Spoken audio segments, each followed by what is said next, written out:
queens you are. Never forget where your ancestors came from. Mother Africa awaits you, your final destination.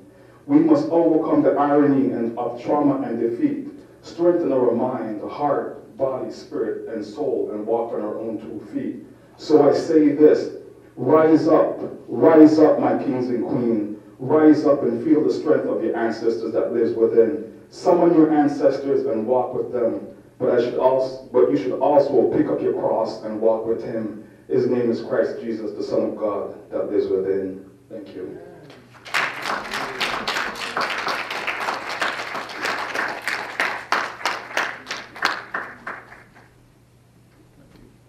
Thank you.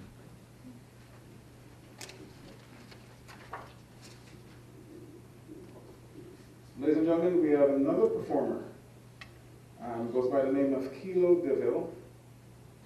Kilo is a hip-hop art. As a hip-hop culture continues to give birth to new talent, few have the capability to take control of the art and make it into something they can call their own. Shaquille Prasad, born August 2nd, 1994, is a Canadian hip-hop R&B artist and a producer better known by his stage name, Kilo DeVille. Kilo was born and raised in Toronto, Ontario. From a young age, Kilo DeVille has managed to hone his craft and develop his own unique sound, starting out from the basement of his father's home in Kitchener at the age of 16. Shaquille had managed to attract the attention of local producers, Just Ideas, aka Productions of Cambridge, Ontario. Just Ideas have produced for artists like Carl Wolf and worked diligently beside produce for artists, young artists, in hope to better connect with the fans in the community through various songs and decided to compose together. I will skip quite a bit of Kilo's extensive bio, but he has also performed in television commercials, etc. Ladies and gentlemen, Kilo DeVille.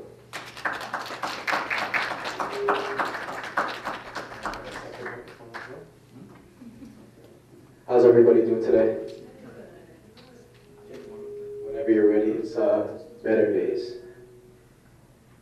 So everybody, my name is Kilo DeVille. This is my DJ Dominic. He's from Waterloo, I'm from Toronto, and a good place to stand here. What's up, guys? Okay. Just taking a little bit here.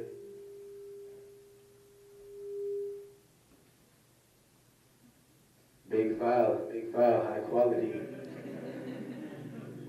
Yeah. Damn. And I don't understand where the world be going these days. But if you love your homies, and you love the country where we come from, just do your best to make a difference. That's all we got in the end. And for those who don't know me, let me start by saying I'm from Canada. And I do this because I can. Hey, hold on, we about to get started. You remember back in the days when I was dreaming I've been rapping for change. Urban soldier in the city, making all my mistakes. Just me and my brother P, man, we was trying to create big visions, we had faith, but things take so long. It's a struggle every day, trying to hold on. Almost gave up ambition, cause nobody would listen. It's okay if you're different, it's okay if you're the only one. You should love yourself right now. It started out in my head, I'm in your head right now. Fact after fact, I'm the same old shit. I lost my spirit for a moment, got the soul right back. I want a plaque with my name 360 degrees. It's hot as hell in the kitchen cause I dropped more heat. I took a man off the street cause he was colder than me. I fell in love with a woman though she older than me. So basically, man, if y'all are going through any type of trials and tribulations, everybody got them, everybody got some struggles they gotta get through. I know my voice don't sound the best on this microphone, but we gonna make it work today. So all those who are going through trauma, man, keep your head up and never let up. Most of y'all ain't lived what I've been through. Most of y'all can pick up pieces if they fell through deep in the cracks. I spent 12 months deep in my past. 5 years breaking rules, I'm so bad. All I wanted was some trust and respect from my dad. Too young to understand what life is for a man. But I promise I never quit. Devoted, I went from poet to rapping. I turned frustration to passion. I now it's magic. I'm a wizard with these hands. Don't let nobody tell you that you can't. Don't let nobody tell you you a champ. I've been winning all day. My haters done made me great. Made me shake shit. This something bigger, I'm living straight. Take the evil out of people, they be acting right. Cause both black and white, we all got a story that we so desperate to share. Got my brothers all around me, man, my family here. Imagine if they took them taxes, they invest in healthcare. Like who the hell cares when these kids live in fear? I swear to God I ain't perfect, but what's life without purpose? Stop burning down churches, y'all should burn down emergence. All them dollars in the world couldn't say who we are, but the francs in your pocket probably get you the car. I used to wish upon a star to be the rappers in the videos. I'm on my own, I got the Holy Ghost. I'm trying to build a boat, I'm hoping that it float. Cause I ain't penny wise with these handy eyes. Can't you see there's many dying? Feel like the only one is trying. Yeah. To all the ones that have experienced trauma, let it go. Keep your head high and don't let that negative stuff get to you. Just because you have trauma does not give anyone the right to put you down. I want you to have a purpose and that people live their life and treat another with respect and dignity. Just want to say thank you to all supporting me right now, right here. I love you all. Yeah. Stay negative with yourself. Thank you everybody for having me. My name is Kilo DeVille. You guys can check me out on YouTube. I recently dropped a music video called The Drift. It's a continental shit, baby. Thank you. Thank you all. Thank you.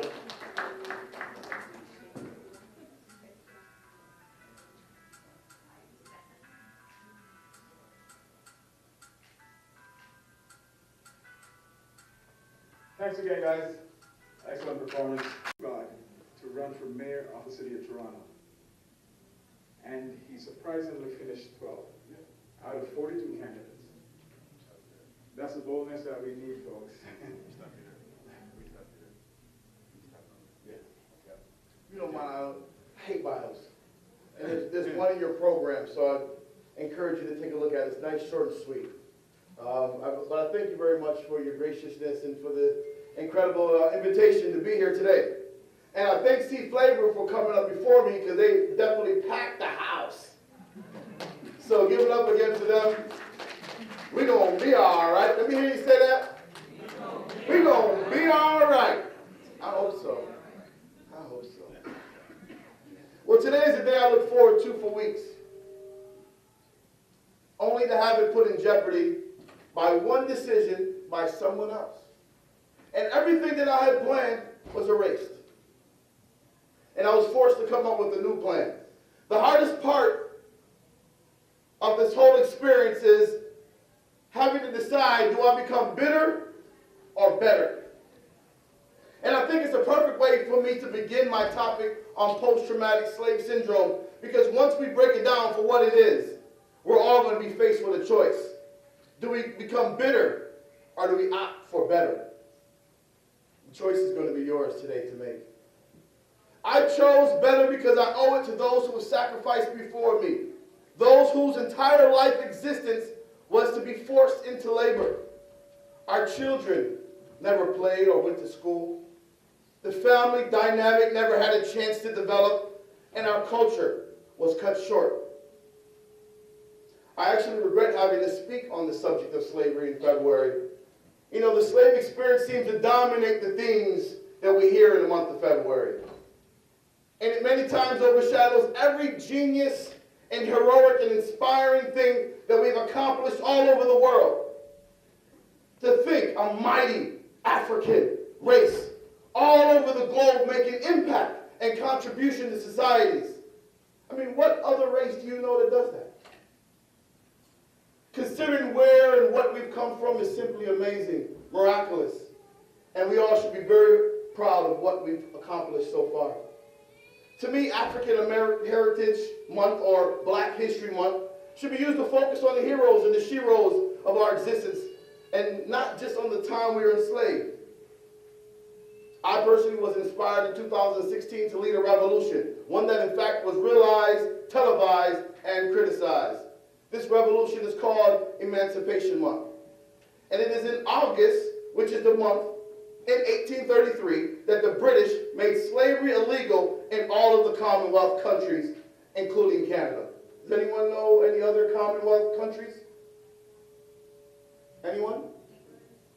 Yeah, that's the main one. That's the easy one. Come on, give me someone.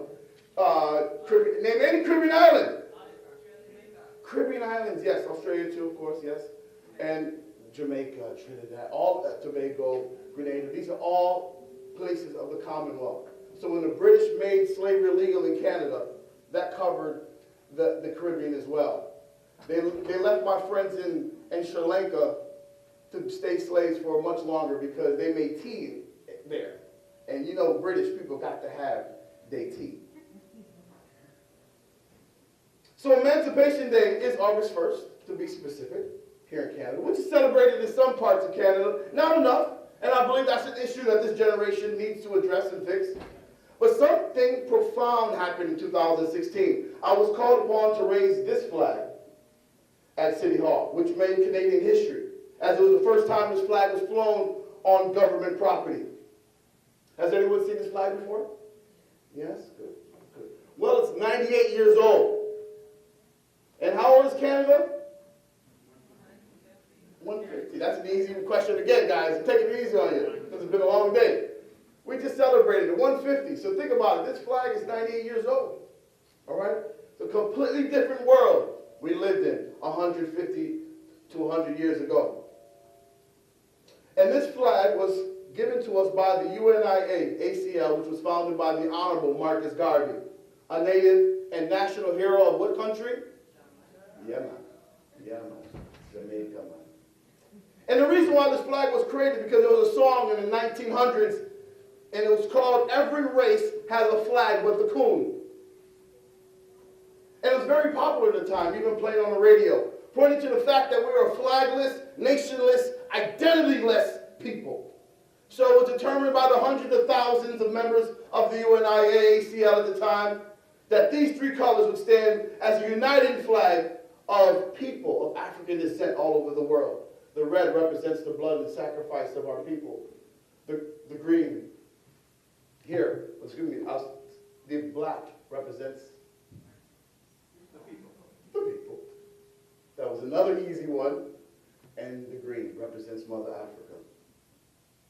So this flag, with such a revolutionary history, was given a whole lot of resistance when I wanted to push it and raise it at City Hall. And last year, we actually raised it at not only City Hall, but Queen's Park. And we got our eyes on Parliament Hill.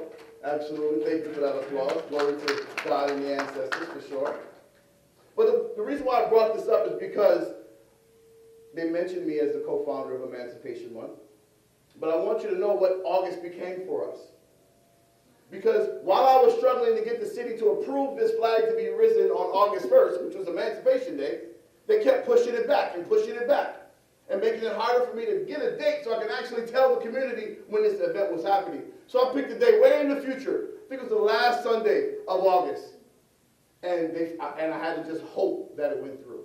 And it did. And so now I had to find a reason and a way to connect August 28th to August 1st. Think about trying to celebrate Christmas on January 22nd, right? It's just not the same kind of vibe, right? So I did my research.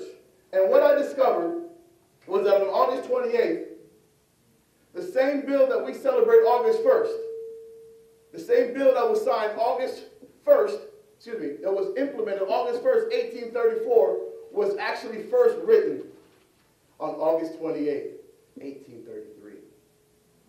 So in that moment, I realized we got a month here. We have Emancipation Month. And I begin to discover that we actually need a month to discuss these issues. We can't sum it up in a day. And it's hard enough to sum up all of Black history in a month.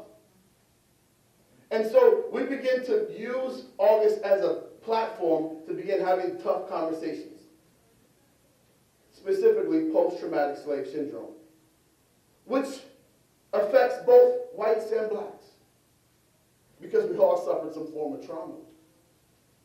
You know, we were under the impression for hundreds of years that all we were good for was labor. And in the minds of the whites, who were also fed lies that they were a superior race commissioned to rule subhumans, which included the Native Americans and indigenous here in this land.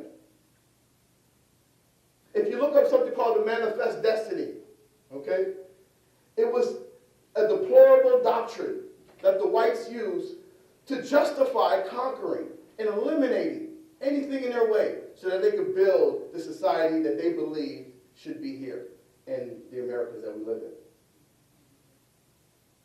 So everyone had to give their land and their lives to make their dreams come true. You see, they have always used either religion or science as a way to justify ethnic cleansing and unethical treatment of people. Otherwise, they'd be just too burdened by the guilt and emotional distress. I mean, who's really the subhuman here? The ones being executed or the ones doing it? You know, think about it. White children watch their parents treat our children and their parents with heinous acts, which the details are just too graphic to get into. There's no way to just be okay with that. Our history is so horrible that it's amazing that we get along today.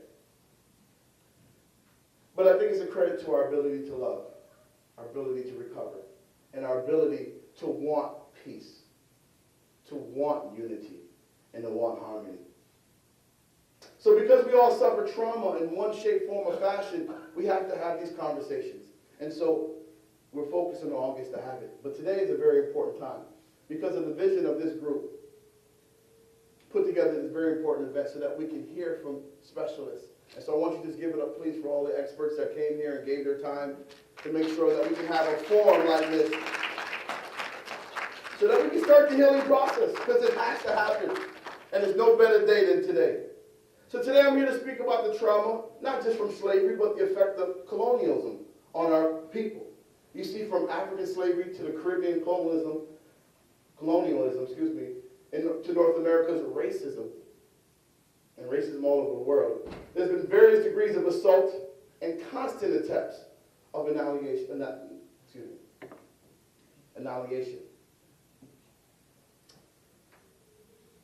We have been in a constant state of repair and recovery.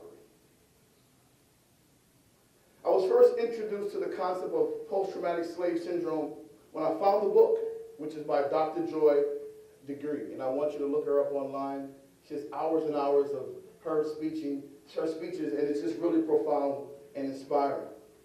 The ironic thing is it was given to me by a white gentleman, and he had no idea what he did. I compare it, if I may, to the moment someone put a Bible in the hands of Nat Turner. Or may I dare even compare it to the moment where the white woman taught Booker T. Washington how to read. Page after page, I realized that our behavior and our conditioning is the fruit of hundreds of years of the world's most obscene abuse and torture and lies. I saw myself and my fellow man and woman differently, and I knew that I had a responsibility to help our people heal. Think about it. Anytime you go through a painful history, that we went through painful history, did we ever get a chance to recover? I mean, you know the truth, full recovery is never possible because, honestly, we'll never recover our stolen language. We'll never recover our culture, or the land, or our history, our true history. But we never received an apology. You know, you feel better when you get an apology. You know, no matter how bad it is. I'm sorry can fix a whole lot of stuff. We're waiting on our sorry. Even acknowledgement that, man, that was messed up. Nothing. We gave them everything so that they can have everything. And those who benefited from slavery are in many ways still benefiting from it, which makes it even harder to come to terms with. It only adds to our trauma. The fact is that there's no justice in sight. And as years pass on, it's going to be harder and harder for us to demand our just due. But thanks to the UN, most recently, they declared in 2011 that it'll be the International Year of People of African Descent, which is calling on all countries around the world to acknowledge that racism blacks experience all over the world, and that we're still subject to. The struggle for equality and the depleted state of our communities, whether it's in Africa, where we have children starving, whether it's in Chicago, where we have children's lives being taken away in outrageous numbers, or right here in Jane and Finch, where our children are being bullied and terrorized by police. So the trauma continues. And if we can't stop it, then we have to find a way to stop hurting from it. Now, in order to accentuate my topic of post-traumatic slave syndrome, let's take race out of it. And let's just look at human biology. So I have a biologist and director of the Max Planck Institute for Evolutionary Anthropology in Germany. And he said what the study of complete DNA means from different parts of the world has shown that even between Africa and Europe, there is not a single absolute genetic difference. Keeping that in mind, it pretty much states that we're all the same. And you can start seeing the faults and the flaws in a white supremacy frame of mind, in a belief system, which will help you understand their condition. That it's not racist, it's practically a mental health issue. I mean, it's basically mental health stuff here we're talking. It's delusional people who have lies as their facts. They've convinced themselves of these lies and live in a world that is based on fantasy. So back to keeping race out of the picture, let's just talk general. You ever heard of post-traumatic stress syndrome? Okay. It's talked about a lot, especially in the military, right? A lot of EMS servants experience that as well. You know, you see something over and over, it just plants these seeds in you that just break down who you are as a human and just makes it hard to look at yourself in the mirror. Okay, this is real stuff. Now, a lot of it is inside because we keep it inside. And I heard a lot of the professionals talking about how we keep things inside and there's no safe space to let that out. Well, we've never been granted a safe space to talk about what it means. That's far. Does that mean great job? Does it say great job on it? I don't know what awesome? Is that a thumbs up? You're rocking and rolling? What does it say? Just say it out loud. We all family. 10 minutes. I don't have my glasses on. Thank you. I thought it said great job.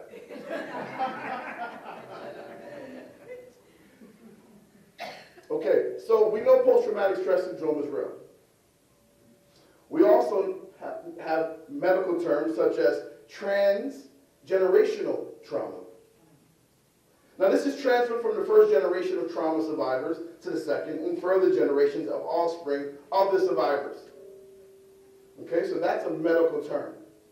And it's actually first used when there was a flow of Holocaust, children of Holocaust survivors who were actually showing up at a rate of suicidal rate that was just unheard of, off the meter, right here in Canada.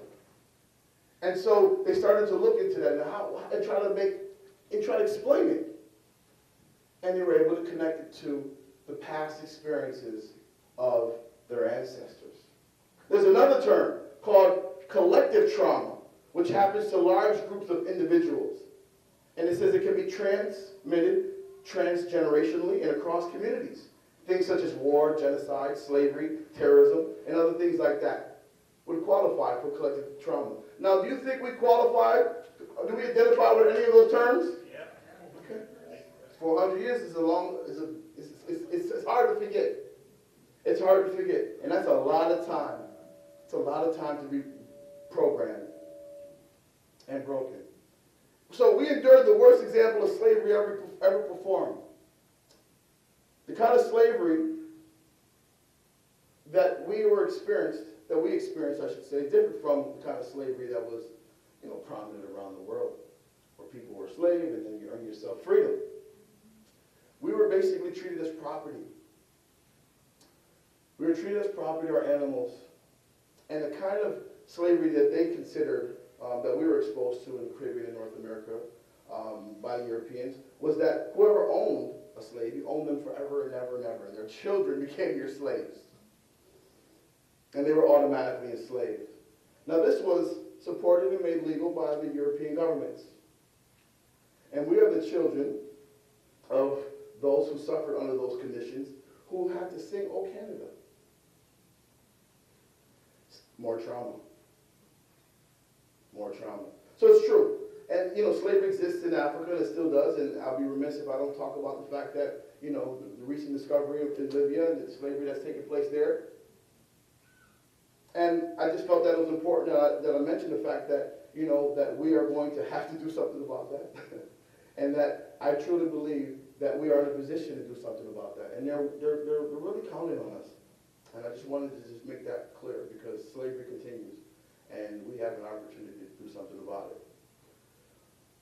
So today, we're a generation descendants of former slaves in one shape, form, or fashion, and we're responsible to break the chains on the feet of our people who are still living in this post-slavery condition. So I got a question. Who's here from the West Indies? Yeah, wow. Can you tell me what that means? West Indies? Does anyone know what West Indies means? I didn't either. Don't feel bad. That was a hard one. That was a hard one to write you. So West Indies, I found out, was a creative term that Christopher Columbus used to refer to the Caribbean islands. Now, we're not really West Indies, really. I mean, like, if you look at a map, it's really very, very, very, very, very far west from the Indies, right? So what happened was Christopher Columbus set forth to find a faster sea route to India. And so he went west instead of traditionally going east. So when they reached the Caribbean islands, they thought they were in the Indies. Okay? But then when they realized they were not in India, then they decided to just call it the West of the Indies. Just to kind of, I don't know, maybe cover his blunder a bit. Yeah.